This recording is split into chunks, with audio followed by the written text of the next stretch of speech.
మనుష్యుడా, ఏది ఉత్తమమో అది నీకు తెలియజేయబడి ఉన్నది. న్యాయముగా నడుచుకున్నటయు, కనికరమును ప్రేమించుటయు, దీన మనస్సు కలిగి నీ దేవుని ఎదుట ప్రవర్తించుటయు ఇంతే కదా యెహోవా నిన్ను అడుగుచున్నాడు. మీకా గ్రంథము 6వ అధ్యాయము 8వ వాక్యం.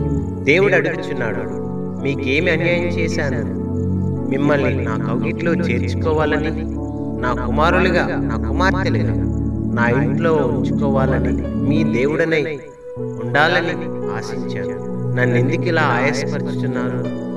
నన్నెందుకు ప్రేమించరు, లోబడరు? సర్వలోక నాథుడు తాను సృష్టించిన మానవ మాత్రులతో ఎంత విసిగిపోయాడు, ఎంత ఆవేదన పాలయ్యాడు.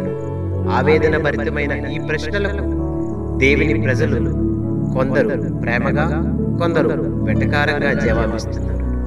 ఏం చేయాలి? ఏం చేస్తే నీకు తృప్తి కలుగుతుంది?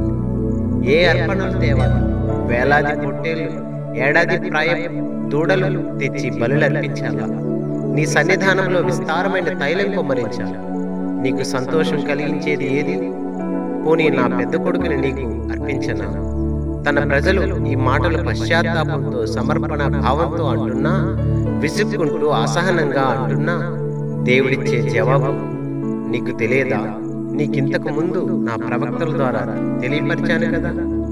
న్యాయముగా నడుచుకో, కనికరము చూపు, దేవుని ఎదుట విర్రవేగంగా వినయభావం కలిగి ప్రవర్తించు.